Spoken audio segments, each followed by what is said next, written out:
Hey, so you're thinking about studying medicine in Czech Republic? You've come to the right place. My name is Julia Charles, and I have just graduated medicine in Czech Republic. So, aka, I am actually Dr. Julia Charles, which is insane. If you've already got in and you're just thinking about let me just research, because I remember when I was looking, literally I remember like the back of my hand, like yesterday, I would use the little yellow man on Google Maps and just like roam around my city before I came to Czech Republic. And yeah, it was crazy. But literally no one was talking about this. No one made any videos about Czech Republic, about medicine in Czech Republic specifically. So I'm really happy that I'm now in a position that I can do that for you. And I hope that if you find this video, it finds you well. And first of all, congratulations if you've gotten a place. Second of all, good luck. You're going to need it. I just finished 6 years in Czech Republic, and these are some of the things that I wish I had known, and I honestly, I'm just telling you this for your information, and I really hope that you take one or two things from this. So when choosing which university to go to in Czech Republic for medicine, there are several. When I say there are several, there are several. You have to think tuition, you have to think accommodation, you have to think like the like work-life balance, because there's not really that much in medicine or in anything. I feel like it's a cliche type kind of, but it's fine. If you are thinking about medicine in Czech Republic, think about all of these things. Where do you want to live? If you can, if you don't need a visa, if you already have one, I would actually honestly recommend that you come first of all to Czech Republic and go to the city. I mean, that's an idealistic way of thinking about it, but if you can do that, it'll be the best to do that. Or what I did when I was when I was researching this university I went to, what I did was I would go on Instagram and search up university or medical student, or like, if you know, for example, Masaryk University has Muni.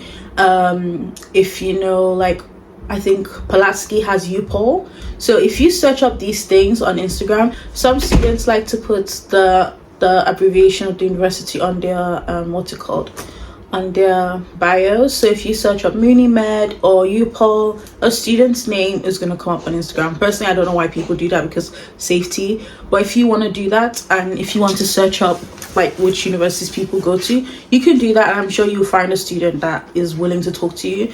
Remember, I used to text multiple people until I think maybe one or two actually messaged me back and we spoke. So if you want to do that, you can, and actually, or you can actually, if their account is public, you can see what their life is there. People post stuff on their stories. I mean, it's not, social media is not like the truth, but you can just get a rough idea, right? Because you are going to be here for 6 years.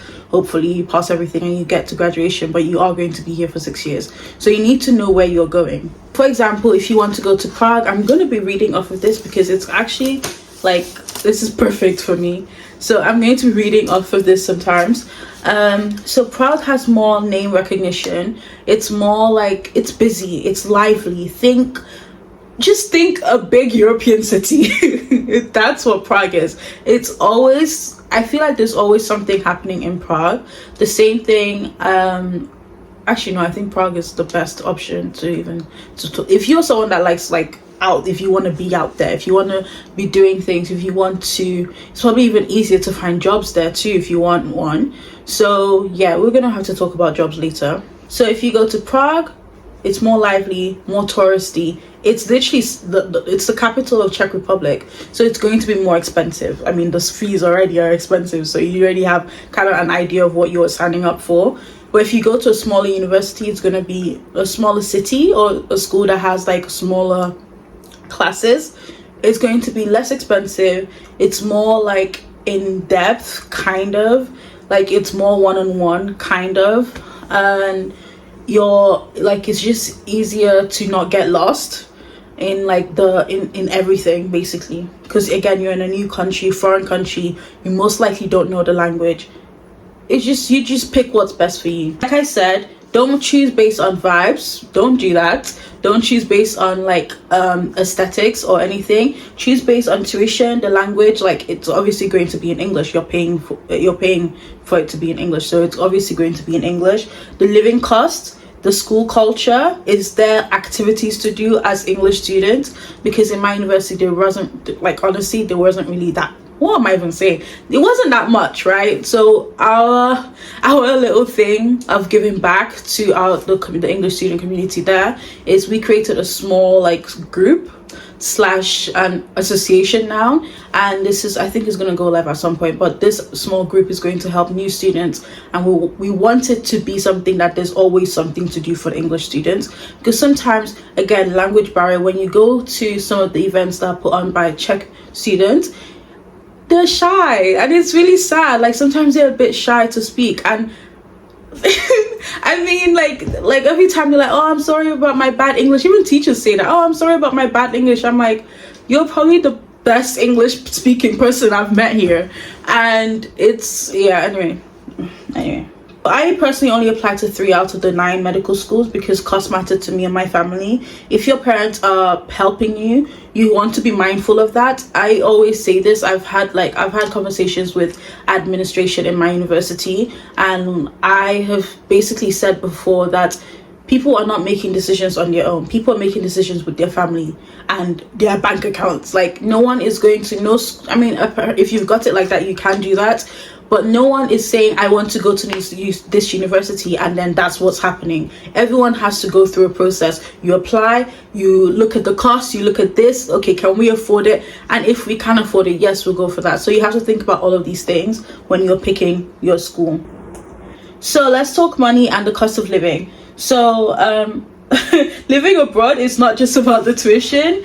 Personally, like it's so much more. You also want to have like a good-ish life there.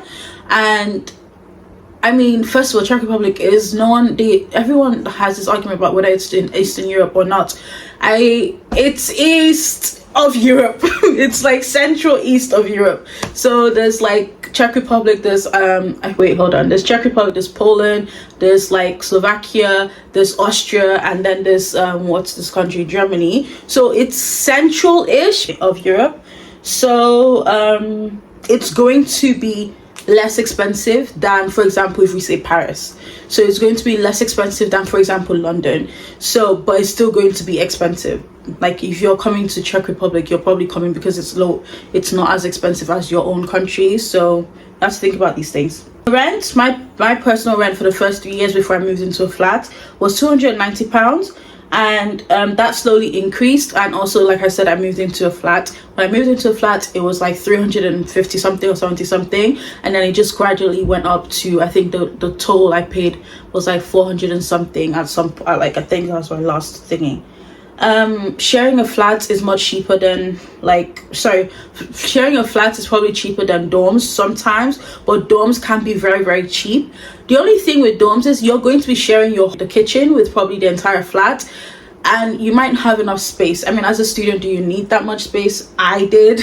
So yeah, I remember the first time I was looking for accommodation, I remember I applied for a room of 3, and I thought I paid for the entire 3 beds because it was bigger.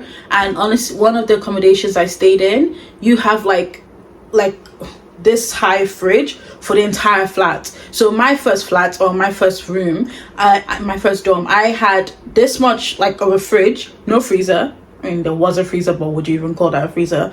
No freezer, and it was like for 3 people. But also that same freezer, it's also shared with a room of 5. So if you have a single a bed in a room of 5, everyone's sharing that fridge. If you have a room in a flat of 5 or 6 or 7, everyone is sharing that fridge. So you have to be mindful of the kind of lifestyle you want to live, and also living with people is a whole thing. Groceries, it got more expensive, I think, also because of the cost of living crisis, because he lives. I think it got more expensive like towards the end. Definitely, I feel like things were cheaper at the beginning. Even when I speak with Czech people, apparently they go to Poland because it's cheaper to buy groceries from Poland. So they do like a massive shop in Poland, and then they come back home and like they stock up, and then you just buy smaller things in Czech Republic. So it depends on what you want to do. I think that it's kind of expensive a little bit, but also it's it can be cheaper. Think Aldi, think Lidl, think like the local shops. For example, what's the name of that shop? I've forgotten. Oh my god, what's the name of the shop?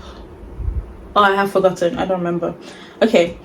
Transport incredibly cheap if you're coming from London, if you're coming from Paris, if you're coming from Berlin. I've traveled here, so I know how expensive it is for like them. So if you're coming from these countries, if you're coming from the UK, full stop, it's incredibly cheap. What you're paying for a train ride is probably what you're going to pay for the entire year of of the entire year, maybe even less if you're going from Manchester to London or something like that. It's very, very cheap to travel, like within the country itself and also neighboring like countries as a student. That's why I was just gallivanting the last year and a half or so. I think in fourth and fifth year, sorry. Health insurance, you have to pay for that. I'm not sure, it depends where you're, like if you need a visa, you're going to have to pay for that.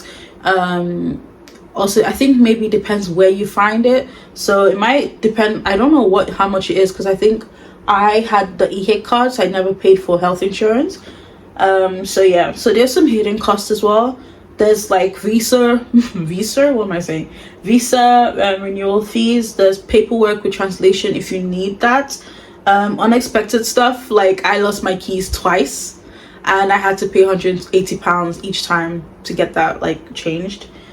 Taxis, if you're someone that uses taxis, I remember I used it a lot in the last year because of exams, and I'll be studying until like 5 a.m. and I am not like, no, I'm not even saying at that time I want to just go home.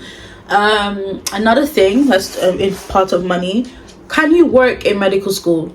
Honestly, my honest answer is don't work. But obviously we're not in an idealistic world. People need to work to have money, and if you can work, try and find a skill. I've told people this a couple of times. If you want to work, find a skill that you can learn, and you don't necessarily have to be the best at it, but you can learn enough to be better than the person that's paying you to do it. So for example, I did video editing. I started a video editing, like small video editing agency and social media managing agency. And if you want to like ask people to pay for this, one, you're saving them time. They don't want to do it. People don't like social media, they're trying to get off of it. So you're saving businesses time, or business owners time. You're saving them like they just don't want to do it, and also they might not even know what it is. So you're saving them so much time, and you're giving them a service that they don't know how to provide themselves.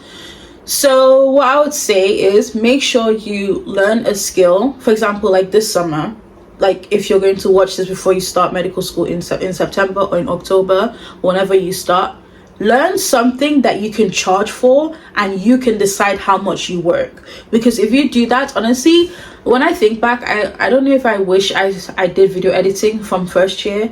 It's been a hobby of mine, and I didn't really want to monetize it because it's something that I actually liked, and it was a stress relief for me in medical school. So like with my vlogs and everything. So I would say pick something that you can actually monetize, and don't monetize a hobby. Don't monetize something that's like a stress relief for you, because every time you see it, you might be like, ugh. But I mean, that's not everyone, but it depends on you. Just find something you can monetize. Video editing, I feel like, is also good.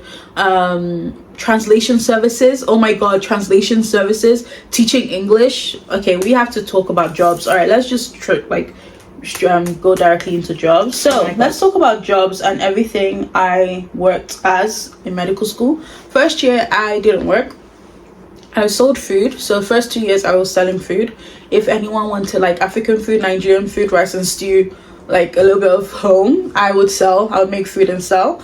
Also, they have this expo thing in my city. It was like World Food Expo type thing. So I would like I would buy a bunch of food, cook fried rice, cook chicken, cook like suya.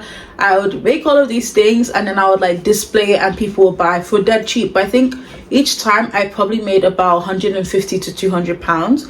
It's only once a year. It's just going to be an extra boost. It's not going to be much in the grand scheme of like the 6 years. So it's just going to be an extra boost. Then what did I do? Next thing, I got a job. It was like an agency not an agency, it was like, actually it was a customer service like provision agency, and it was during COVID, because obviously I was in medical school when COVID happened. So it was during COVID. I earned like £300 ish a week, and sometimes it would be significantly less because exams are cancelled work, and also because like sometimes there was no shift and I'll be sick. It's just something. So sometimes I think I did this for like 7 months. It was £300 ish a week. And I remember my first like 2 or 3 paychecks, that's why I used to buy my MacBook. Now that's broken, but yeah, that's why I used to buy my MacBook. If you look on my channel, you're gonna see like an unboxing, like MacBook unboxing. I was so happy in that video, oh my god, because I was like, finally. Anyway, I remember my dad gave me £300 for the MacBook, and when I bought it, I was so happy. I was so excited. I was like, I need a new laptop. My dad was like, okay, here's £300. I looked at him, I was like, all right, okay. I kept the £300 and I just worked, and I ended up having 1,200 more. So I added that and I bought the MacBook, because the MacBook was like, it was MacBook Pro, and at the time I think it was 1,500, and I bought it outright. Anyway, what's the next thing I did? English. My friend worked in an English agency, an English teaching agency. It's like a language school, and she told me about it after I told her what I did, and she's like, yeah, like you can do this. And I applied. I spoke to the lady, my manager now, and she was like, great, you can start. We started. We did like a teaching thing. You need to meet the requirements. You have to obviously know English.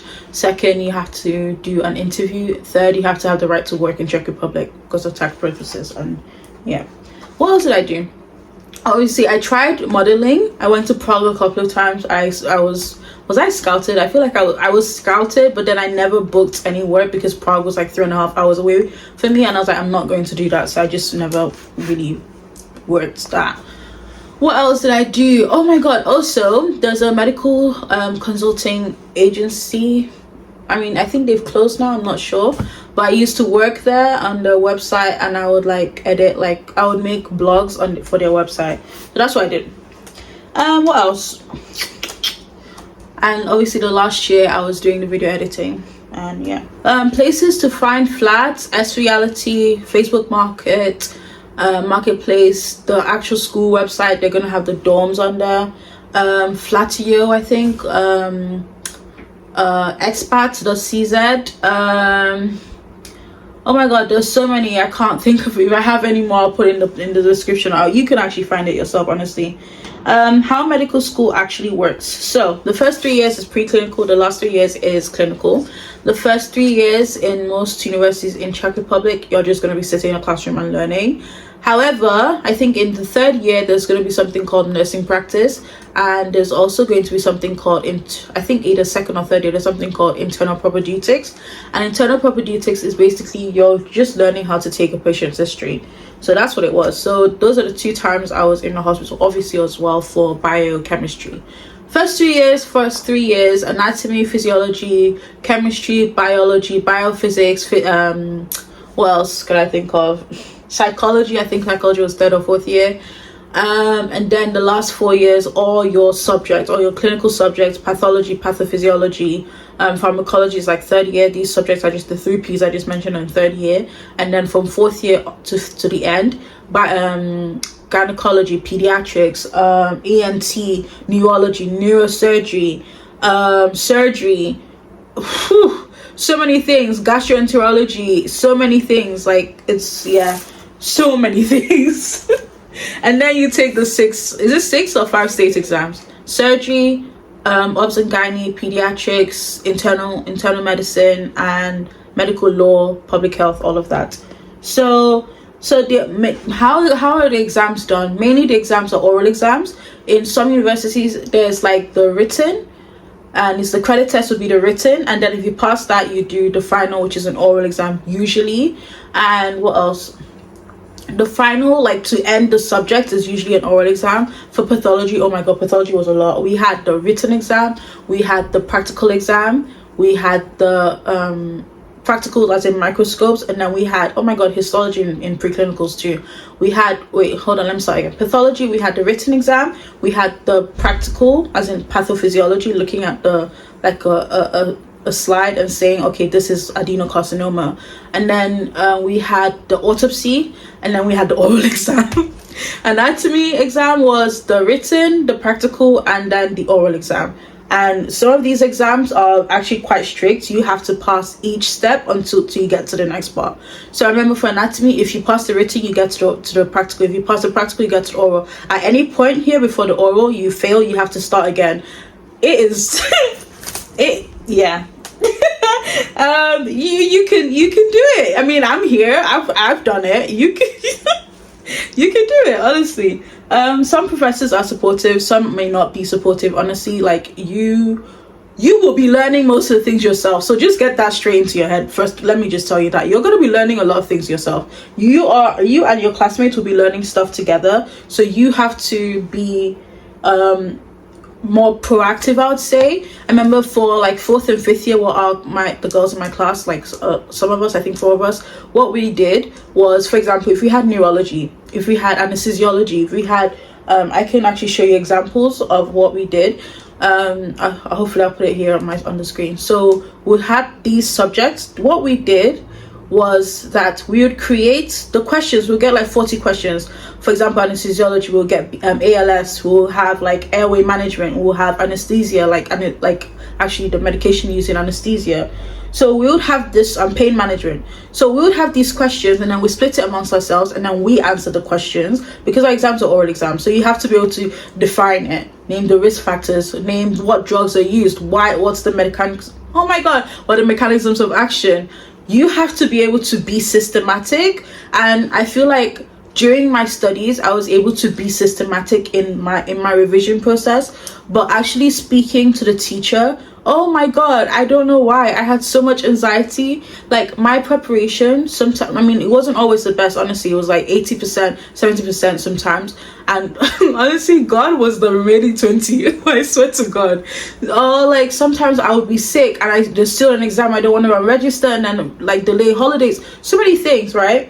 So you have to be systematic in the way you study, and also practice that with your classmates or your study group or something. Another study tip: study with people. Honestly, like I don't think I would have made it through if I wasn't studying with someone. Throughout the medical school, I was always studying with someone. We like, you're on this journey together. You might not work in the same countries. I feel like at the beginning there's always going to be a little bit of pettiness and a little bit of like childish behaviors. Even like I was also a bit childish on my part too. So but at the end of the day, you've all come to Czech Republic to study, and when you graduate, you're all going to go to different countries. You are not competing with each other on anything. Nothing. You're going to leave the country and you're going to go home, and you're going to go to Germany or America or whatever. The only thing, I mean, like there's this red degree thing, but I don't think we foreigners have it. There's a red degree thing in Czech Republic with the Czech students, that if you are like always consistently getting A's, or you're like you average a really good grade, you're going to get the red diploma thing. But I didn't get that. Like at the end of the day, no one's going to ask you, oh, what grade did you get in anesthesiology? What grade did you get in neurology, for example? No one's going to ask you that. You just have to do the best as you can and work together. Like, if that's one thing I'm going to take away from this, work together. Like the last few months of medical school, we like work together. Okay, work together, because sometimes the teachers will not have time for you. I swear to God, they will not have time for you. You'll be in the hospital and just roaming about aimlessly. Just work together, okay? Yeah. All right, living abroad, staying sane. Okay. You're far from home, the culture is different, winters are cold, people can seem distant sometimes, but I think when you get to know them, it's gonna be good. If you want to do something that is not available in the country, in the city you're in, start it. Simple as. Since first year I wanted to do badminton, and I would look everywhere, there was no badminton. I emailed like teachers. One time I even said, okay, let me just go and do tennis. Is like the closest thing. And this teacher, he like said, okay, everything's good, yes, let's do it. And then he messaged me the day before we were meant to meet, and he was like, yeah, no, sorry. And then that was the end of it. If you want to start something, just start it. Like, I ended up in the last year of medical school, I ended up starting a racket sports group, and we just played like every so often. It was like maybe twice a month or so, if that. And if you want to start something, just go and do it. Like, no one is coming to save you, basically what I'm trying to say. Like, if you want to do something, do it. If you want to start a walking walking group, just say, is there anyone that's interested in walking? Put them on the group chat. Once a week we're walking or we're hiking. You do that. Like, making friends is honestly easy. And okay, maybe not friends, but making acquaintances or making people that you are like you can talk to, like, it's easy. We are the ones that complicate it. We are the ones that overthink it in our heads. It's simple. It can be easy. Sometimes it's not always easy, but it's very simple. You want something, other people want it, make the group chat, let people come. You can do this. It's not like we overcomplicate it, I think, sometimes. Okay, because I think I honestly coped with community. I was part of like different communities, so like this racket sports, and then there was like an African group as well. So yeah, I took trips as well. That's another way I coped with like the culture shock. No, not exactly culture shock, but just being in a different country. I traveled a lot in 4th year and in 5th year, because honestly I think that I think in 2nd year or 3rd year I wanted to drop out, and I even emailed the dean and I was like, oh, I'm so done. I'm like, I beg, I have mental issues, and I'm taking that lightly now, but in the time I was really ready to give up. So yeah, just start it, do what you want. Honestly, you have to take breaks and call family often. I wish I was able to travel home as much as I would have liked to, but we don't live in like a country. You don't live in a city that's really that close to an airport that would make sense. So if I spend like 13 hours traveling on a Friday, and then I have to go back home on a Sunday, another 13 hours, for me there was no point. Like, I would just rather just stay here. In the first few years I was very, very lonely, honestly. Like, there were some times where I would cry myself to sleep because I was like, what the heck am I even doing here? That, like, I was just a mess, honestly. Okay, I've already talked about making money, so we'll just skip through that. Who's that? Okay. So survival tips, like we've kind of talked about the studying part. A group study in the class. First of all, before you start a subject, this is clinicals mainly. I honestly don't remember much of clinicals, so this is for clinicals. Before you start a subject, make sure you have all the information of the subject. What's the question list that they're going to ask you in exam? Make sure you have that before you start. Don't cram. Try and prepare the answers as you're going through. So if you know next week we're starting neurology is for 2 weeks, try and get the question list for the oral exam. And then during the class, go through the question list. So if today in the neurology lecture you're going to learn about TBI, traumatic brain injury, and like shocks, like hemorrhagic shock or something like that, if you're going to learn about that today, go and find the question on the question list that's associated to that topic. Answer like roughly what the teacher's talking about in that. When you go home, honestly, I'm not even gonna say when you go home, go and study that, because I didn't do that. But try during the 2 weeks or 3 weeks to finish answering the questions for the oral exam, and then so you don't have to spend time answering the questions where you should be like revising to study.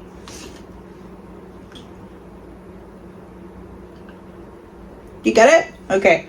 I feel like even after 6 years I don't know how to learn, so I can't even tell you like know how to learn properly and not memorize, because sometimes like you don't have the time that you think you have. Maybe you overestimated how much time you needed, or underestimated how much time you needed for something. So if you need to prioritize like other things, you have to prioritize other things.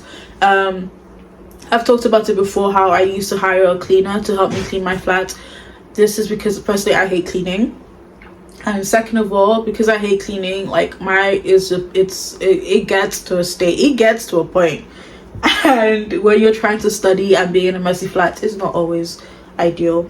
So yeah, it's a beautiful country. Not everyone is nice, but most people are nice. Now I'm going to do a small section about this part, and honestly, if you look anything like me or an Aisha, or like a Jamal or a Mohammed, listen to the next part of what I'm going to say.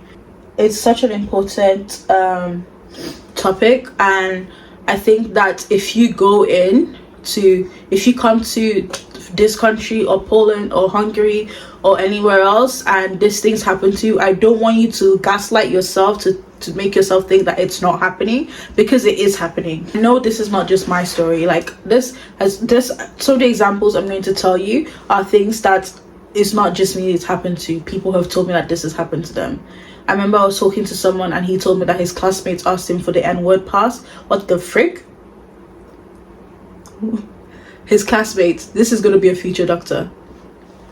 I remember my first week of medical school, I was walking in like the mall. I was walking down the mall, in the mall, I was going down the escalator, and people just staring at me. And I remember in first and second year, I used to have panic attacks. I've documented all of this. It's on my channel.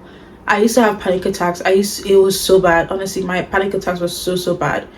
And I remember one time when I was walking, someone shouted at me and said, like, Chardonnay, Chardonnay, Chardonnay. At this point, I did not know colors in Czech. And when I went to my Czech class, and for the first time we learned colors, and they were like, red is červené. Is it not red? Yeah, red is červené, I think. What is pink is like růžová or something like that. Like, they were saying these colors, and then when she said black is černý, and I was just there like, wait, I've heard that before. And I remember being in the shopping mall and someone shouting at me and saying černý. So that's just one of the things. I have a lot of more examples here. Okay, like, just imagine me being in the class and just hitting me like, oh my god, this is what this person was saying. I remember also in the first year, I met like this girl. Like, I didn't really exactly meet her. She just gave me a nasty stare, and she had braids in her head, and I was just there like, I'm struggling to comprehend. I remember when I went for a medical like placement, and the doctor asked, which population is myoma present or common in? And I was like, oh, I'm not sure. And he said the Negro population, and I said, oh, black population. And I said, interesting. And I don't even think he realized what he said. I feel like, anyway, random South Africa. You're walking into the tram, waiting for the tram. South Africa! Even when you're in the classroom and so a doctor or someone is walking past and they shout that, these things are like, they're little things, and in the moment for other people looking, like for other Czech people, they don't see how like this. Hold on, let me even continue. Students joking about whether they can see a black person in the night or not. Students, your classmates liking a racist comment on Instagram. Yeah. Being followed around the shops. So much so, like, I was followed so much so I was at the till, and I literally asked the security guy, are you about to pay for me? Because I don't know why the heck you're so close to me. Like, what's going on? You're very, very close to me right now. Like, do you want to pay? Is that why you're so close? And it's like, oh, sorry. I said, okay. I remember when I scrubbed in the OR, and the scrub tech took a photo of me, and I feel like you're going to get so what's it called, not used to it, I don't want to say used to it, but you're going to get so hyper aware that you know when someone is about to do something. And every time I feel like I'll tell my classmates or my friends, I'll be like, oh, this guy is trying to take a picture, and they're like, Julia, are you sure? Like, Julia, are you this? I think that when you are in the situation often, you are going to be able to clock when things are about to happen, and you don't have to be told that this is what that person's doing. And this guy, he took a photo of me. I could see him. I saw him I saw the camera come out. Why would you need a camera in the OR? Why would you need the camera app in the OR? and I saw him take a picture of me, and I told the doctor, like, after we scrubbed out and we were like, the next patient was like being about to go in, I was like, this guy has taken a photo of me and I don't like that. I feel as if I'm a zoo animal. And he called the guy and spoke to him in Czech, and the guy was like, oh, I didn't take a picture, and he went all red. And like, for me in that moment, like, I was like, I need you to know this because it's made me uncomfortable. I need you to know this so that in the future it doesn't happen again. Okay, now I'm not saying all of these things so that you decide not to come. That's not what I'm saying. I'm telling you this because in one way or another, some iteration of this will happen to you. You need to not gaslight yourself into thinking that it's not happening. It is, and it's okay. Like, it's not okay, but it is. Just trust yourself more to know, okay, this has happened. What am I going to do about it? Am I going to kick off? Am I going to go and ruin the 3-4 years I've already put into this degree and I'm about to finish? No, you're not going to do that. You're going to put your head up and go on and finish what you came for. That's what you're going to do. I think a lot of people have not been burdened with the reputation of your country on other people. That's why they behave the way they do. I remember growing up, like, sometimes whenever we're naughty or something's happened, and my mom is like, I can see the headline: Nigerian child, Nigerian doctor, Nigerian this. We have been like ingrained in us as immigrants of how much we have to protect our reputation and the reputation of our countries, so that's like we are not branded as this. I want to be as frank as I can or as possible without it being too, like, I don't want to be too haphazard as I'm talking about this. I want to be as frank as I can. A lot of people don't have to deal with the reputation, or they don't have to deal with the burden of their reputation of their countries on others. So they don't understand what they're doing, but that's not your problem. Your problem is not that. Okay? I want you to realize that this is happening. This may happen to you. Don't feed too much into it. Sometimes that's what they want as well. I remember some guy, he commented on my post. He was like, oh, like, where are the monkey posts or something like that, and I locked that off right there and then. I was like, oh, your commenting privileges are done. Like, no one else is going to comment. Like, I feel like I'm very much once just happens. It just needs to happen once and it's done. It's finished. Like, you're done. I replied to the comment, and I think I must have wrote like a big paragraph, and I was like, oh, I'm never doing that again. Oh, he wanted attention, and I've basically fed into that. Don't feed into the attention. Don't do that. Don't do that.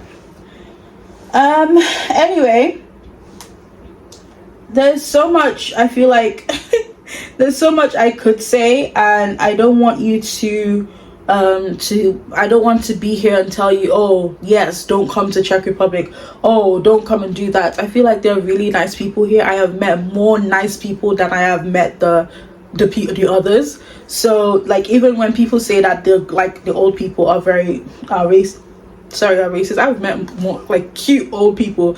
They'll be like, oh, krasne, like, they're so cute, they're so sweet. And some people actually generally want to talk to you. Others will be calling you the N-word as you're walking past. You can't pick and choose. Another thing I made a TikTok video about this a few days ago, and I remember saying that you have to be careful. Not careful. You have to know this so that you're not surprised when it does happen. You have to know that this might happen to you, that racism exists. Racism is in another country. Racism is in UK. I'm in the United Kingdom right now. Racism is here. Just don't be surprised when it happens. Don't be like, oh my God, in big 2025, it's going to happen. Maybe. Don't be surprised. Just go ahead and do what you came to do. Because these people, sometimes they want attention. Don't give them that. That's how they thrive. That's what they want. Don't do that. Oh, I've spoken for so long. Wow. Okay. What else? Yeah, winters are long. Buy a proper coat. You might feel behind on your friends, which I do sometimes, like, especially people that are back home.